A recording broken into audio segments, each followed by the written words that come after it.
Սիրով։ Շաբաթը նշանավորվեց առավոտը բացվում է, իմանում ենք արագածոտնի թեմը կխատում է ըստերության, մտել էին առաջնորդարան, տեսակ դիմակավորված ԱԱՑ-ականները, այս գործողությունների մասով կուզեմ ձեր գնահատականը լսենք, թեմի առաջնորդը կալանավորվեց 2 ամսով, հոգևորականներին տարել էին քննչական, այս ինչ գործողությունները փաստաբաններին թույլ չէին տալիս մինչև անգամ հոգևորականներին մոտենալ իրենց պաշտպանյաններին։ Երեք տեսանք, որ փաստաբան Ալեքսանդր Կոչուբաևին այդպես փռել ասֆալտին, ծեփել եւ տանել, բերման ենթարկել, ուշ գիշերը հայտնի դարձավ, որ 2 ամսով է Կոչուբաևն է կալանավորվել Facebook-յան գրառման համար։ Խնդրեմ այս թեմաների հետ կապված ձեր գնահատականը, այսպես ուժայիների կենտրոնացնում է սիրողությունների վրա, բայց ամբողջ երկիրը նաեւ հանցագործությունների մեջ ուղղակի վարվում է։ Համեցեք։ Բարի, շնորհակալություն հրավերի համար։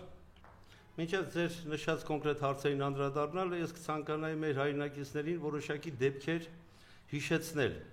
որովհետև մենք կարծես թե հիշողության կորուստ ունենք։ Մի բան արձանագրենք, որ սա այս իշխանությունները, իդեմս Նիկոլ Փաշինյանի, իրականացնում են թուրք փաշաների վերջին այն երազանքը, որ Հայաստանում հայ չպետք է լինի, եթե լինի այն էլ մեկը թանգարանում։ Հիմա Նիկոլ Փաշինյանի եւ իր ոմակի ալտերությունը հայ ժողովրդի նկատմամբ անսահման է։ Փորձենք հիշել ավելի վաղ ժամանակներից, թե ինչ էր տեղի ունեցավ։ Դեռևս 18 թվականին Իջևանում անտառահատման հետ կապված ժողովուրդը հավաք էր կազմակերպել եւ փորձում էր իր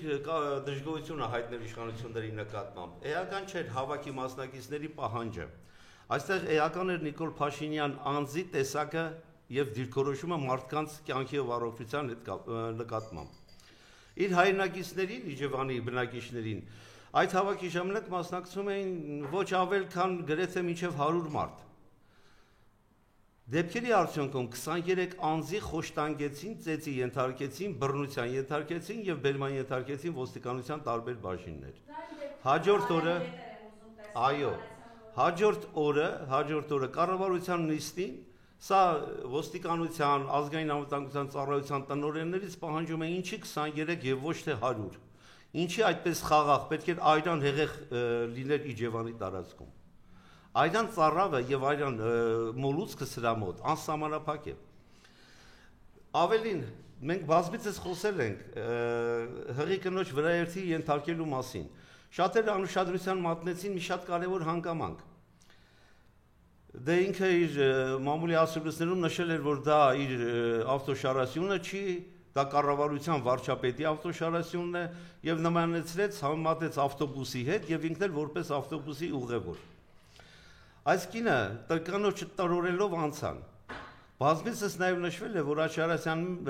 մեքենաների մեջ գտնվում են նաեւ բժիշկներ։ Չէ՞ որ բժիշկը կարող էր առաջի բուժօգնությունը ցույց տալով փրկել այդ կնոջ եւ իր դեռ չծնված զավակի կյանքը։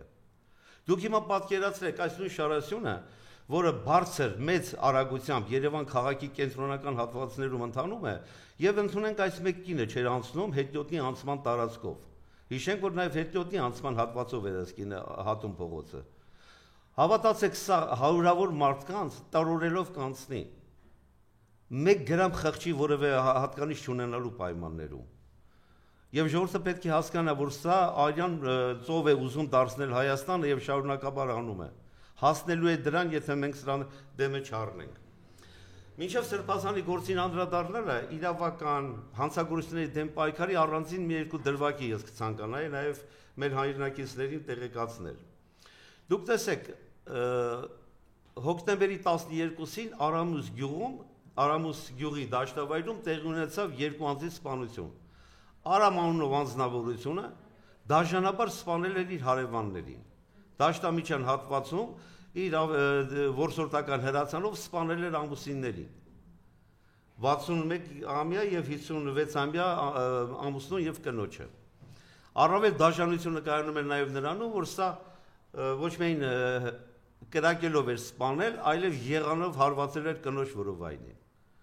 Հիմա տեսեք, հանցավորության դեմ կանխարգելման այսպիսի անպագորգոր բառապաշար օգտագործող իրավապահ մարմինների ներկայացուցիչներ։ Դեպքը համեմատում ենք նաև Վլադիմիր Գրիգորյանի սպանության առումով, որ ասում էին ինչպիսի լուրջ օպերատիվ աշխատանքներ են իրականացնում, որ կարողանան կանխարգելել հաջորդ նոր հանցագործությունները, թույլ չտալ դրանց իրականացումը։ Հիմա այս դեպքով Արամուսի դաշտում երկու անձի սպանություն կատարող անձը, որ արդեն հասկանալի է, որ պատրաստ է ամեն ինչի, ռուսերեն ասած բեսպրեդել կարգավիճակով գտնվող անձնավորություն, սա սպանություն կատարելուց հետո հրազենով շրջագայում է տարածքներում եւ կատարում է նույն օրը, ասում են գրեթե 4-5 ժամվա ընթացքում կատարում է եւս երկու անձի սպանություն։ Լավ, ժամանակի աշխատանքի օպերատիվ աշխատողների գործունեությունը շատ ակտիվ դրված էր նորմալ ռեսերի վրա եւ կարողանում էին կանխարգելել։ Անձը զինված, աչքերը այդունով լցված, շրջագայում է դաշտերում, գյուղերում, չեն կարողանում դրան գտնել վնասազերծել եւ անձը եւս երկու անձի է սպանում։ 4 ժամվա մեջ 4 անձ։ Սա յուրաքանչյուր երկրում կլիներ պետական նշանակություն ունեցող դեպք։ Տեսեք, երկրորդ երկու անձի սպանության մասին գրեթե շատ չեն խոսում։ Նման դեպքերում ինչ տարածքային ոստիկանության ղեկավար կամ դատախազության կամ ԱԾ-ի ներկայացուցիչ, տվյալ դեպքերում պետք է դուրս շպրտել ոստիկանության ղեկավարությանը, ներքին գործերի նախարար այդ աղջնակին, որ եկե բազմել է 120,000-անոց, 25,000-անոց ավտոմեքենա է որոշել իր համար ունենալ եւ երթևեկել։ Հետևանքը սա է, ինչ կանխարգելման մասին է խոսքը։ Ավելին, շատ դեպքերում հանցագործությունները փորձում են մեղմացման կատարված առանձնապես ծանր հանցագործություններին տալ մեղմացված իրավիճակ։ Իբրև թե տեսեք հոգեկան հիվանդն է կատարել հանցագործությունը։ Այդպիսի դրվագներ մենք ունեցանք նույն Արմավիրի մարզի Արաքս գյուղում, շան հետ կապված դեպքը, բոլորս լավ հիշում ենք։ Անձը դանակով հարձակվում է, սրան վնաս արձերծում են, գնում է ինքնաձիգը վերցնում ինչ-որ տեղից, գալի կրակում մարդկանց վրա։ Բազմաթիվ մարդկանց ուղղությամբ մահանում է մեկ անձ, 49 տարեկան 3 անչափահաս երեխաների հայր։ Եվ ասում են հոգեկան հիվանդ է։ Հաջորդ ավելի ահավոր դեպքը, որ մենք կարող ենք արձանագրել, Չարենցավանի եկեղեցում տեղի ունեցած սպանությունն է։ Սա աննախադեպ իրավիճակ է եկեղեցում սպանություն։ Բոլորս լավ ենք հասկանում եկեղեցի մտնել եւ եկեղեցում մեր պահվածքը, անկախ մեզանից յուրաքանչյուրս եկեղեցում շշուկով ենք խոսում։ Փորձում ենք նույնիսկ բառեր չփոխանակել, որովհետեւ այդ մթնոլորտը այդպիսի տրամադրություն եւ այդպիսի պահվածք է մեզնից պահանջում։ Եկեղեցում սպանություն։ Եվ հիմա փորձում են արդարացում գտնել, որ հոգեկան հիվանդ էր։ Լավ, կանխարգելիչ գործունեությունը հոգեկան հիվանդների հետ կապված իրականացվում է։ Նախկինում հանցագործություն կատարած անձանց վերաբերյալ իրականացվում է։ Բացարձակ նման աշխատանք չկա։ Հիմա հոգեբուժական հիվանդանոցներում ավելի շատ առողջ մարդիկ են գտնվում, քան թե հոգեկան հիվանդները։ Հոգեկան հիվանդներին հստակ տարանջատում պետք է անել, որոնք առավել ագրեսիվ վարքագիծ ունեն։ Եվ անձը եկեղեցում կատարում է սպանություն։ Այսպիսին է այսօր մեր իրավապահ մարմինների գործունեությունը կոնկրետ քրեական հանցագործությունների դեմ պայքարի առումով, բայց քաղաքական ենթատեքստ ունեցող դեպքերով հարձակվում են բորենների ոհմակի նման։ Սովետական ժամանակներում 30-ական թվականներին առանձին հստակ բաժանում կար գաղութներում, քրեակատարողական հիմնարկներ չէին կոչվում, ուղիղ գաղութներ էին, կային քրեական հանցագործներ եւ քաղաքական հանցագործներ։ Քրեական հանցագործները առավել զգուշավոր էին եւ հեռու էին պահում իրենց քաղաքական հանցագործ կոչված անձանց, որոնք բանտարկված էին քաղաքական ենթատեքստով, այն տարբերակով, որ հեռու մնանք միևնույն է նրանց գնդակարելու են կամ ցմա ազատազրկում են տալի։ Այսինքն այն ժամանակ եւս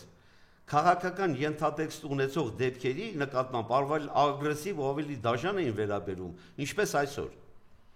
Քրեական հանցագործություն, առանձնապես ծանր հանցագործություն կատարած անձանց նկատմամբ ավելի մեղ վերաբերմունքով են բերման ենթարկում։ Ես դրան կանդրադառնամ, ինչպես Վլադիմիր Գրիգորյանի սպանություն կատարող Գրիգոր ինչ-որ Հարությունյան, եթե չեմ սխալվում, եւ Նարեկ Օհանյան, թաթիկներից բռնած էին տեղափոխում։ Բայց ընդդիմադիր հայացքներ ունեցող անձանց նկատմամբ ոստիկանություն, ազգային անվտանգության ծառայությունը հարձակվում են 10-20 անձանց խմբերի կողմից։ Լավ դիմակները ինչի եք դնում դուք։ Դիմակը ինչի համար է։ Դիմակավորված ինքնաձիգով գնում են վնասազերծելու հատուկ կազմակերպված հանցավոր խմբերին, ահաբեկիչներին ձերբակալելու համար։